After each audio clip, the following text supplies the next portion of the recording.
Hello everyone, welcome back to my channel. Sugar లేకుండా హెల్తీగా dry ఫ్రూట్స్తో laddu ఎలా చేసుకోవాలో నేను ఈ వీడియోలో షేర్ చేస్తున్నా. సో తప్పకుండా వీడియో లాస్ట్ వరకు చూసి నచ్చిన వాళ్ళు వీడియోకి లైక్ కొట్టి ఛానల్ని సబ్స్క్రైబ్ చేసుకోండి. ప్రాసెస్ చూసేద్దాం. దీనికోసం నేను ఒక 2 టేబుల్ స్పూన్స్ నువ్వులు డ్రై ఫ్రై చేసుకొని ప్లేట్లోకి తీసుకొని పక్కకు పెట్టుకున్నా. అందులోనే నేను కాజు, బాదాం అండ్ వాల్నట్స్తో చేస్తున్నా. ఇష్టం ఉన్న వాళ్ళు ఇందులో పిస్తాస్ కూడా వేసుకోవచ్చు అండ్ నువ్వులతో పాటు పల్లీలు కూడా వేసుకోవచ్చు. ఇవి కూడా డ్రైగా ఫ్రై చేసుకొని కొంచెం కలర్ టర్న్ అయిపోయిన తర్వాత ప్లేట్లోకి తీసుకొని పక్కకు పెట్టేసుకున్నా. అండ్ ఇందులోనే all mixed seeds, pumpkin seeds, watermelon seeds, sunflower seeds, flax seeds and chia seeds కూడా వేస్తున్నా.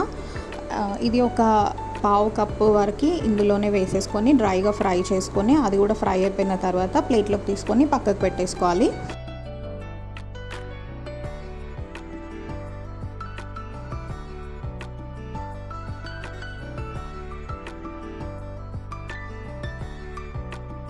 ఇవన్నీ చల్లారిన తర్వాత మిక్సీ జార్లోకి వేసుకొని మరీ మెత్తగా కాకుండా కొంచెం కోర్స్గా పౌడర్ చేసుకొని పక్కకు పెట్టేసుకోవాలి. ఈ లడ్డూలకి మనము బెల్లం కానీ చక్కెర కానీ ఏమీ వాడట్లేదు, ఓన్లీ ఖర్జూర్తోనే ఈ లడ్డూకి స్వీట్నెస్ వస్తుంది. సో నేను ఒక 15 వరకు ఖర్జూర్ తీసుకున్నా. వాటి గింజలు తీసేసుకొని మిక్సీ పట్టుకున్న డ్రై ఫ్రూట్స్తో పాటు ఇది కూడా వేసేసి ఒక్కసారి బ్లెండ్ చేసుకొని పక్కకు పెట్టేసుకున్నా.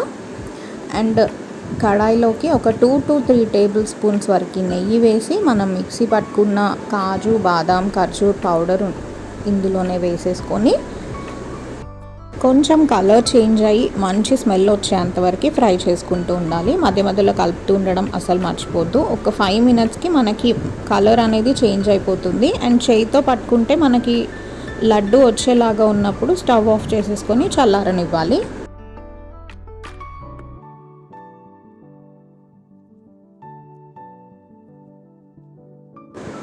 గోరువెచ్చగా ఉన్నప్పుడు చేతులకు నెయ్యి అప్లై చేసుకొని చిన్న చిన్న లడ్డూలాగా చేసేసుకొని ఎయిర్ టైట్ కంటైనర్లో పెట్టేసుకొని స్టోర్ చేసేసుకోవడమే. ఇది పిల్లలకైతే the best sweet recipe. Sugar కానీ బెల్లం కానీ ఏం వేయకుండా చేసాం కాబట్టి ఇది చాలా చాలా హెల్దీ. మీరు కూడా నేను చూపించిన ఈ లడ్డు రెసిపీ డెఫినెట్గా ట్రై చేసి మీ పిల్లలకి స్నాక్గా ఇవ్వండి. Thank you for watching my video. Bye bye.